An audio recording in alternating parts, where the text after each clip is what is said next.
Anyway, okay. A few months before my son's deployment to Afghanistan, he drove home from Fort Drum, New York to spend a weekend with me. We both had a great love for animals, and on this last visit before his death, he wanted to go to the local animal shelter here in Gloucester. It was one of those activities that we always squeezed in. But this visit to the shelter was exceptional, not only because in hindsight, it was the last time I saw him alive, but because of what he said as he sat in the visiting room with a litter of German Shepherd puppies crawling all over him. He stretched his legs out on the floor with a silly grin on his face as 3 or 4 rambunctious balls of fur with big, oversized paws and ears crawled all over him, tugging on his sleeves and pants and pulling at his shoelaces while he playfully pushed them away. Relentlessly, they kept coming back for more, and finally he gave up and lay down on his back laughing, letting them run amok all over him. It was a comical sight. From the floor, he looked up at me and said, "Ma, you have got to get a German Shepherd." I said, "I know, sweetie, but not until I'm retired. I wouldn't want to leave him home alone all day." Michael had remembered me telling him a long time ago that the 2 things I dreamed of having in life were a Jeep and a German Shepherd. Well, I had the Jeep, but the German Shepherd had to wait. 2 months later, Michael died. I sat like a mannequin in a straight-back chair those first few months, staring out the kitchen window through glass eyes, oblivious to my own existence or anyone else's. I talked with Michael all during my waking hours and to no one else. Occasionally I blinked, but proof of life was manifest only in my moving lips. At night, his face loomed large and silent over mine as I slept. In this comatose state, 2 movies played over and over in my head: Michael's death and our last weekend together. His voice grew clearer and clearer as his face sadly began to fade over time. One morning, while grasping my coffee mug with white knuckles and wanting to die, his voice rang out with a peal of church bells across the Great Divide. "Ma, you have got to get a German Shepherd." My coma shattered like glass from the ringing clarity of his voice, and I pushed back the chair and stood up with purpose, to find a German Shepherd and live another day. It was a brief window of abandon within which to act, an inspiration that burst out of the fog with immediacy, a flash of recklessness I chose not to acknowledge. I never owned a dog. I didn't know the first thing about dogs. But if I didn't act upon his words now, in this impulsive manner, the window would slam shut as suddenly as it had on Michael's life. What could I possibly lose? I'd lost everything. All voice of reason grew small and meaningless as I forcefully closed the door against it. Willy-nilly, I must find a puppy now before I sink back into my chair comatose, replaying these same 2 movies like an aging movie star with shades pulled down on the present. With trembling hands, I opened the laptop and began searching the internet for a list of breeders from all over New England. I even made a second cup of coffee for the task. But as the morning hours slipped by, each breeder I called said no. All the puppies had been taken since breeding season was coming to an end. I was also coming to the end of my list and felt with great sadness that the inspiration I had taken from Michael's voice through the window was growing distant and cold, that winter would settle back in and it would close. The last number I called was from an unimpressive-looking website in Ipswich compared to the others.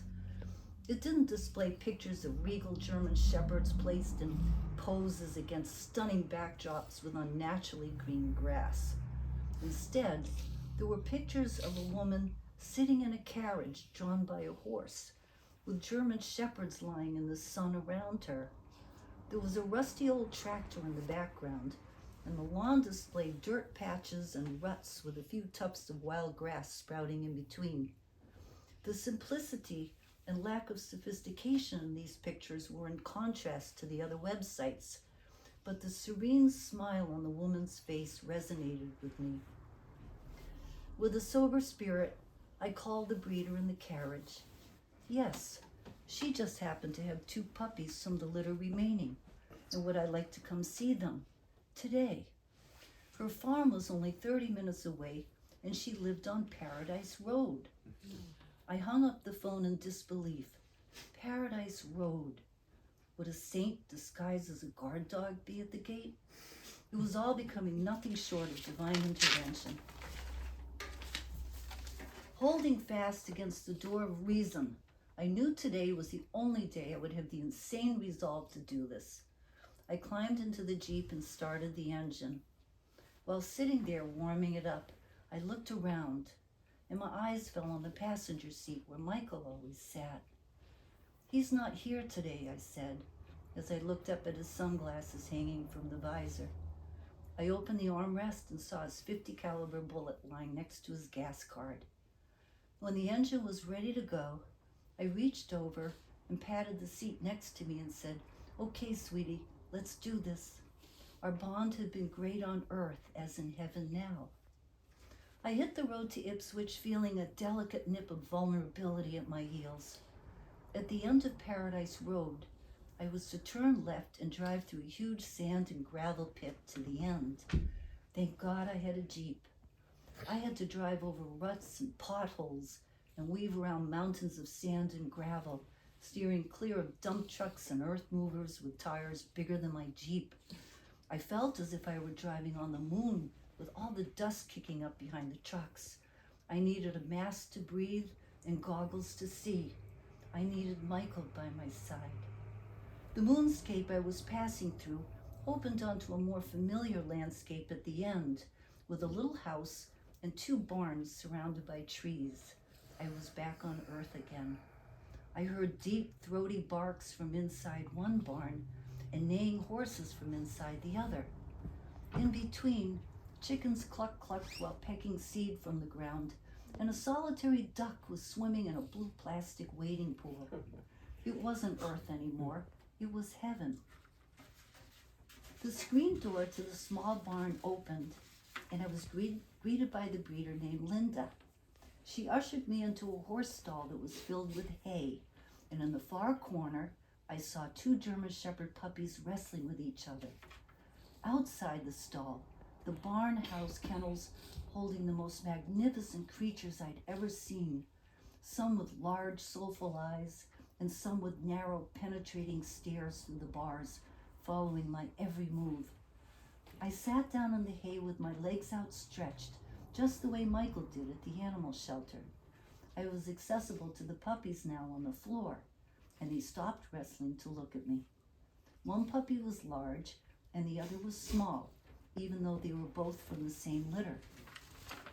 The large one stood up first and walked over to my feet, stopping at my sneaker. Grasping it with both paws, he clamped down on the rubber sole with his sharp little teeth and started chewing on it. He had no interest in me. The small puppy got up next and ambled over, passing by his brother up to my knee. Was he going to start tugging on my jeans? He stood for a moment appraising me, then waddled further up the line to my hip and sat down, leaning into my side. This was my first contact with a German Shepherd, and I wasn't dreaming. I hesitantly lowered my arm, encircling his little body, to stroke his fur and say hello. He stayed there. He seemed content, peaceful, as did I, as we sat quietly together in the silence of the barn. I slowly felt the warmth at my side start to seep through my jacket and rise up to my heart, almost choking me. And looking back over my shoulder, I looked up at Linda and said with a sob, "I guess I'll take him." With a sense that fate had brought me to this place, I got to my feet and followed Linda to her little office at the front of the barn. Paperwork had to be filled out, so the first question Linda asked me was, what was I going to name the puppy? Without hesitation, I blurted out, "Mike." The pen paused in her hand. A little snort escaped her lips as she wrote on the AKC certificate, "Mike von Barenberg." Here I was, with a title job dog from East German gentry. His ancestors all accomplished military and police dogs with a stellar lineage. He wasn't Thor or Zeus, Rambo or Sig Sauer. He was simply Mike. It was an unsophisticated name in the elite world of the AKC, but it was with the greatest honor that I named him Mike. To hell with the AKC, let them laugh. This name was the gift of remembering my son, with the proof of life and daily calling out his name. This is what I need. I wrapped Mike in a big bath towel and tucked him into the passenger seat beneath Michael's sunglasses clipped to the visor. As I backed my Jeep out of the driveway, I waved goodbye to Linda and, placing my hand on Mike, drove slowly back through the moonscape to Paradise Road. And so began my second journey with Michael.